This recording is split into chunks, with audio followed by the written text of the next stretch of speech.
Retirement అనేది వయసు కాదు, అదొక ఫైనాన్షియల్ ప్రాజెక్ట్ అని గుర్తించండి. ఈ ప్రాజెక్ట్ కోసం మీరు ఇప్పటి నుండే లెక్కలు వేసుకొని ఖర్చులు అర్థం చేసుకొని ఇన్వెస్ట్ చేయడం మొదలుపెట్టండి. చాలా పెళ్లిళ్ళు అబ్బాయి మంచోడా కాదా, చెడు అలవాట్లు ఏమైనా ఉన్నాయా అని కాకుండా శాలరీ ఎంత, ఫ్యామిలీ స్టేటస్ ఏంటి అనే విషయాల ఆధారంగా జరుగుతున్నాయి. నిజమైన లక్ష్యం అంటే ఎంపవర్మెంట్ సాధించడం, అంటే మన జీవితం మీద మనకి కంట్రోల్ ఉండడం. కానీ నిజానికి డబ్బు సంపాదించడానికి ఇవేమీ అవసరం లేదు. కేవలం డబ్బు సంపాదించడం అనే ఒకే ఒక స్కిల్ ఉంటే సరిపోతుంది. ఇన్కమ్ అనేది ఇంజన్ అయితే పెట్టుబడి అనేది ఈ ఇంజన్కు యాక్సిలరేటర్ లాగా పనిచేస్తుంది. ఎందుకంటే మనం పెట్టే పెట్టుబడి మన ఆదాయాన్ని మరింత వేగంగా పెంచుతుంది.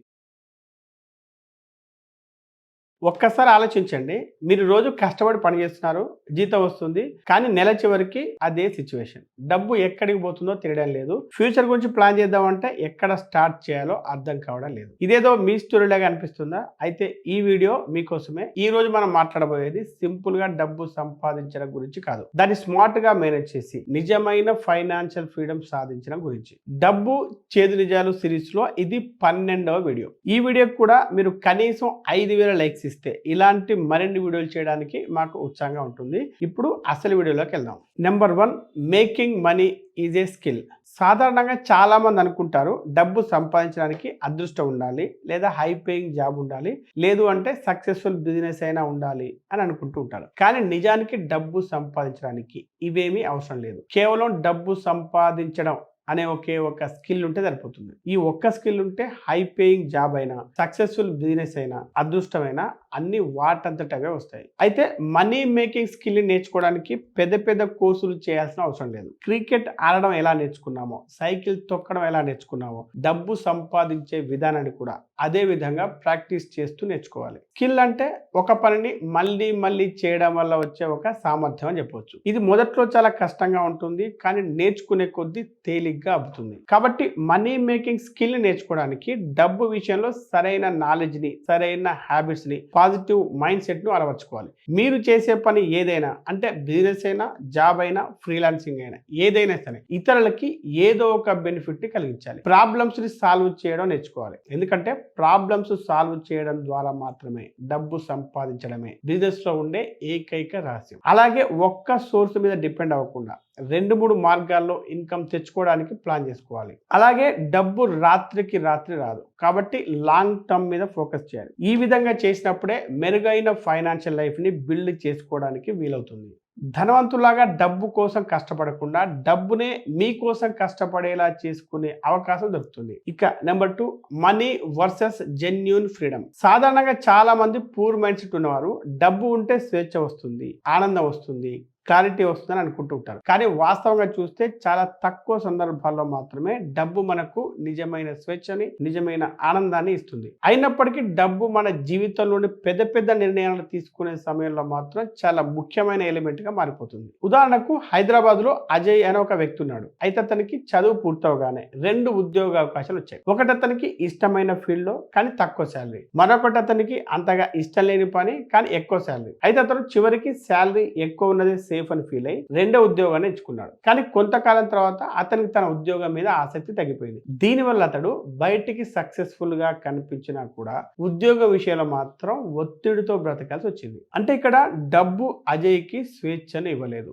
కానీ అతని లైఫ్ డైరెక్షన్ మాత్రం పూర్తిగా మార్చివేసింది. ఇది కేవలం ఒక్క ఉద్యోగం విషయంలో మాత్రమే కాదు, కుటుంబం, స్నేహం విషయంలో కూడా కనిపిస్తుంది. చివరికి పెళ్లిళ్ళ విషయంలో కూడా ఇలాగే జరుగుతుంది. ఉదాహరణకి చాలా పెళ్లిళ్ళు అబ్బాయి మంచోడా కాదా, చెడు అలవాట్లు ఏమైనా ఉన్నాయా అని కాకుండా శాలరీ ఎంత, ఫ్యామిలీ స్టేటస్ ఏంటి అనే విషయాల ఆధారంగా జరుగుతున్నాయి. అంటే ఇక్కడ ఇద్దరి మధ్య అండర్స్టాండింగ్ కంటే బ్యాంకు బ్యాలెన్సే ముఖ్యం అవుతుంది. కానీ కొంతకాలం గడిచాక డబ్బు ఉన్నా కూడా ఆనందం గ్యారంటీ కాదు అని వారే తెలుసుకుంటున్నారు. అలాగే చాలా మంది స్నేహితులు కూడా డబ్బును ఆధారంగా చేసుకొని ఎంచుకుంటూ ఉంటారు. ఇతనితో కలిసి తిరిగితే బిజినెస్ అవకాశాలు వస్తాయి, అతనితో ఫ్రెండ్షిప్ చేస్తే మన కెరీర్ కి హెల్ప్ అవుతుంది అని లెక్కలేసుకొని మరి ఫ్రెండ్షిప్ చేస్తారు. కానీ అప్పుడు అది నిజమైన స్నేహంగా కాకుండా ఒక లాభ నష్టాల లెక్కగా మారిపోతుంది. అంటే అసలు సమస్య డబ్బులో లేదు, సమస్య మనం డబ్బును చూసే విధానంలో ఉంది. ఉదాహరణకు మనం డబ్బును ఒక టూల్ లాగా చూస్తే అది మన విలువలకు అనుగుణంగా ఉపయోగపడుతుంది. అలా కాకుండా మనం డబ్బునే జీవితంగా భావిస్తే అది మన నిర్ణయాలను కంట్రోల్ చేయడం మొదలుపెడుతుంది. కాబట్టి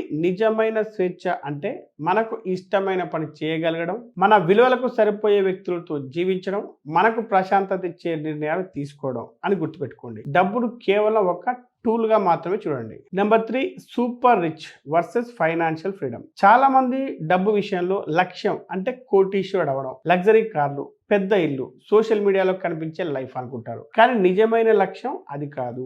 నిజమైన లక్ష్యం అంటే ఎంపవర్మెంట్ సాధించడం, అంటే మన జీవితం మీద మనకి కంట్రోల్ ఉండడం. ఉదాహరణకు మీరు ప్రతి నెల జీతం వచ్చే వరకు టెన్షన్ పడకుండా ఖర్చులు మేనేజ్ చేయగలిగి ఉండాలి. అనుకోకుండా మెడికల్ ఎమర్జెన్సీ వచ్చినా కూడా అప్పడకుండా హ్యాండిల్ చేయగలిగే సామర్థ్యం కలిగి ఉండాలి. మీకు నచ్చని జాబులో కేవలం జీతం కోసం బలవంతంగా ఉండాల్సిన అవసరం ఉండకూడదు. ఇదే నిజమైన ఫైనాన్షియల్ ఫ్రీడమ్ అవుతుంది. అప్పుడు మీరు కోటీశ్వరుడు కాకపోయినా మీకు ఒక మెంటల్ పీస్ అనేది ఉంటుంది. నా జీవితాన్ని నేనే నడుపుతున్నాను అనే ఫీలింగ్ కలుగుతుంది.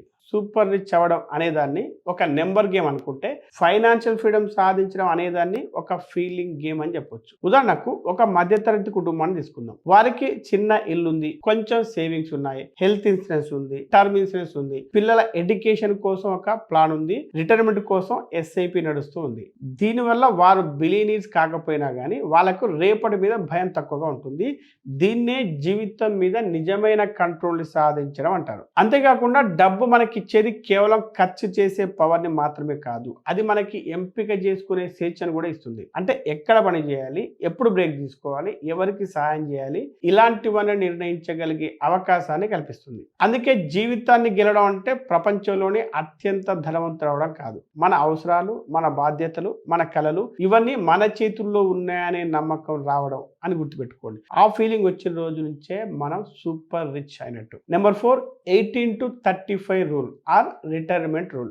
ఈ రూల్ వెనుకున్న ఐడియా చాలా సింపుల్. అదేంటంటే మనం రిటైర్ అయ్యే సమయానికి, అంటే సుమారు 60 ఏళ్ల వయసులో మన దగ్గర ఉండాల్సిన డబ్బు అనేది మన జీతం ఆధారంగా కాకుండా మన ఖర్చుల ఆధారంగా లెక్క వేయాలి అని తెలియజేస్తుంది. ఉదాహరణకు మీరు ఇప్పుడు సంవత్సరానికి 5 లక్షల రూపాయలు ఖర్చు చేస్తుంటే, ఇప్పుడు మీరు ఫాలో అవుతున్న లైఫ్ స్టైల్ రిటైర్మెంట్ తర్వాత కూడా కొనసాగించాలంటే కనీసం 90 లక్షల నుండి 1,75,00,000 రూపాయల మధ్యలో కార్పస్ అవసరం అవుతుంది. మీరు ఇప్పుడు ఖర్చు చేస్తున్న 5 లక్షలకు 18 నుండి 35 రెట్ల అవసరం అవుతుంది. ఎందుకంటే రిటైర్మెంట్ తర్వాత జీతం ఆగిపోతుంది. జీతం ఆగిపోయినంత మాత్రాన ఖర్చులు ఆగవు. పైగా మెడికల్ ఖర్చులు, ఇన్ఫ్లేషన్, ఎమర్జెన్సీలు కూడా పెరిగిపోతాయి. అయితే ఈ రిటైర్మెంట్ కార్పస్ అనేది ఎందుకింత పెద్దగా ఉంటుందంటే, ఆ డబ్బు మీకు ఒక్కసారిగా ఖర్చు చేయడానికి కాదు, అది మీరు రిటైర్ అయ్యాక మిగిలిన 20-30 సంవత్సరాలు మీకు ఇన్కమ్ జనరేట్ చేయడానికి. కాబట్టి దాన్ని మ్యూచువల్ ఫండ్స్, బాండ్స్ లేదా ఇతర ఇన్వెస్ట్మెంట్స్ లో పెట్టి ప్రతి సంవత్సరం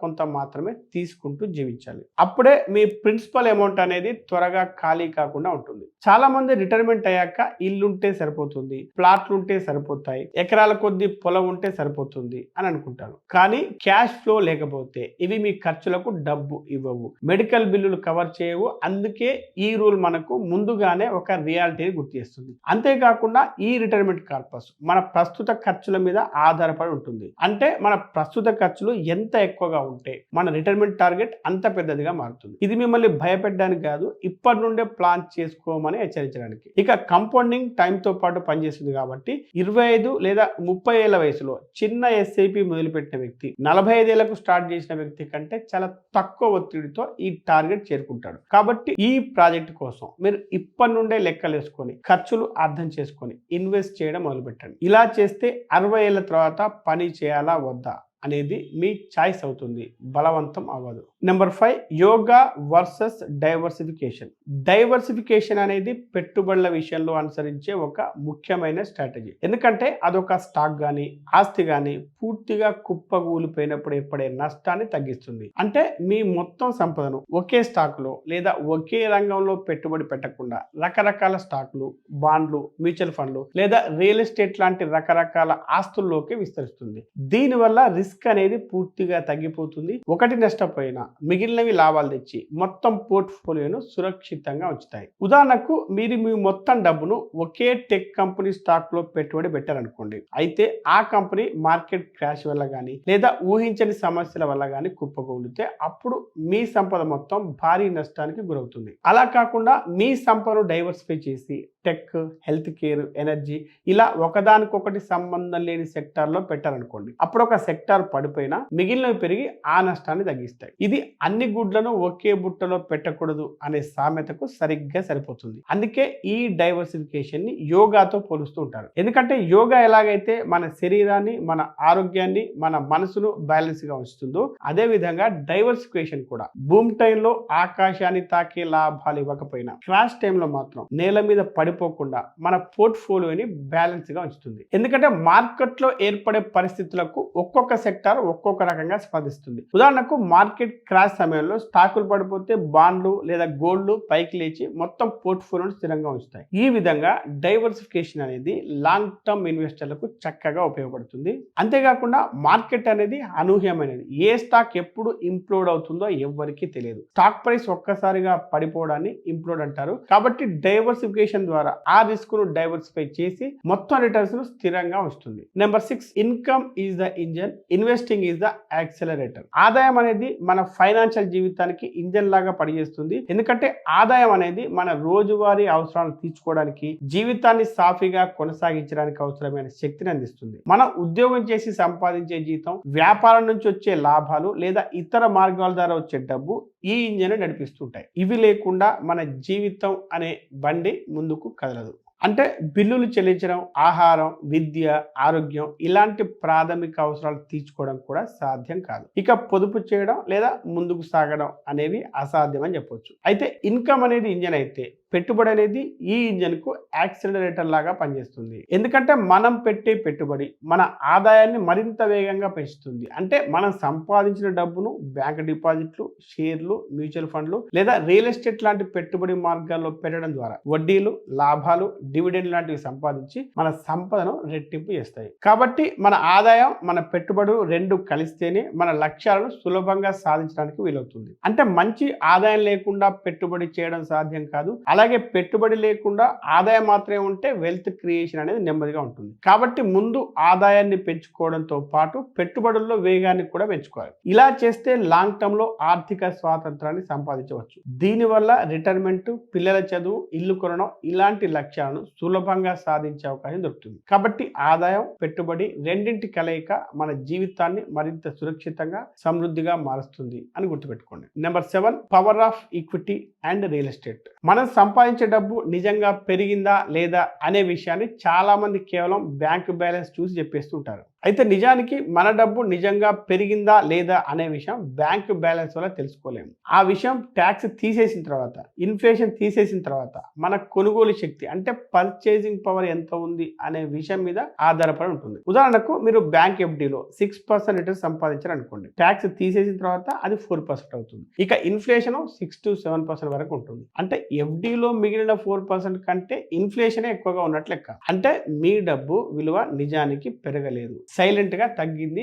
దీన్ని బట్టి చాలా సేవింగ్స్ టూల్స్ మనకు సేఫ్ గా అనిపించినా అవి సంపదను పెంచలేవు. కేవలం డబ్బును ఖర్చు కాకుండా మాత్రమే ఉంచుతాయి. కానీ రియల్ ఎస్టేట్ ఇంకా ఈక్విటీ మార్కెట్లు అంటే షేర్ మార్కెట్, మ్యూచువల్ ఫండ్ ఇలాంటివి లాంగ్ టర్మ్ బిజినెస్ గ్రోత్ తో పాటు సిటీ ఎక్స్పాన్షన్, పాపులేషన్ పెరుగుదల, ప్రొడక్టివిటీ పెరుగుదల ఇలాంటివి అసలైన ఎకానమిక్ గ్రోత్తో లింక్ అయి ఉంటాయి. కాబట్టి ఒక మంచి కంపెనీలో పెట్టుబడి తన లాభాలు పెంచుకుంటే ఆ కంపెనీ షేర్ విలువ కూడా పెరుగుతుంది. అలాగే ఒక మంచి లొకేషన్లో స్థలం కానీ ఇల్లు కానీ ఉంటే డిమాండ్ పెరిగే కొద్దీ వాటి ధర కూడా పెరుగుతుంది. ఇవి ఇన్ఫ్లేషన్ను కేవలం బీట్ చేయడం కాదు, చాలాసార్లు దాన్ని మించి రియల్ వెల్త్ని క్రియేట్ చేస్తాయి. అందుకే మిడిల్ క్లాస్ కుటుంబాలు నిజంగా ఫైనాన్షియల్గా ముందుకెళ్లాలంటే కేవలం సేవింగ్స్ చేయడమే కాకుండా భవిష్యత్తులో గ్రోత్ ఉన్న ఆస్తుల్లో క్రమంగా పెట్టుబడి పెట్టాలి. అంటే ఎస్ఐబి ద్వారా ఈక్విటీలో కానీ లేదా ప్లాన్ చేసి రియల్ ఎస్టేట్లో కానీ పెట్టుబడి పెట్టాలి. ఇక్కడ తెలుసుకోవాల్సిన విషయం ఏంటంటే ఈక్విటీ, రియల్ ఎస్టేట్ రెండింటిలోనూ టైం అనేది ఒక ఎక్స్ ఫ్యాక్టర్ లాగా పనిచేస్తుంది. అందువల్ల 10 నుండి 15 సంవత్సరాలు క్రమశిక్షణగా ఉండగలిగిన వారికి ఈ రెండు ఆస్తులు ట్యాక్స్, ఇన్ఫ్లేషన్ తీసేసిన తర్వాత కూడా పాజిటివ్ రియల్ రిటర్న్స్ ఇవ్వగలుగుతాయి. కాబట్టి కేవలం బ్యాంక్ సేవింగ్స్ వల్ల ధనవంతులుగా మారిన మిడిల్ క్లాస్ వారు లేరు, ఈక్విటీలో కానీ రియల్ ఎస్టేట్లో కానీ పెట్టుబడి పెట్టని కోటీశ్వరులు లేరు అని గుర్తుపెట్టుకోండి. ఈ వీడియో మీకు నచ్చితే లైక్ చేసి కామెంట్ చేయండి. మీకు తెలిసిన వారందరికీ ఈ వీడియోను షేర్ చేయండి. Be rich, stay rich.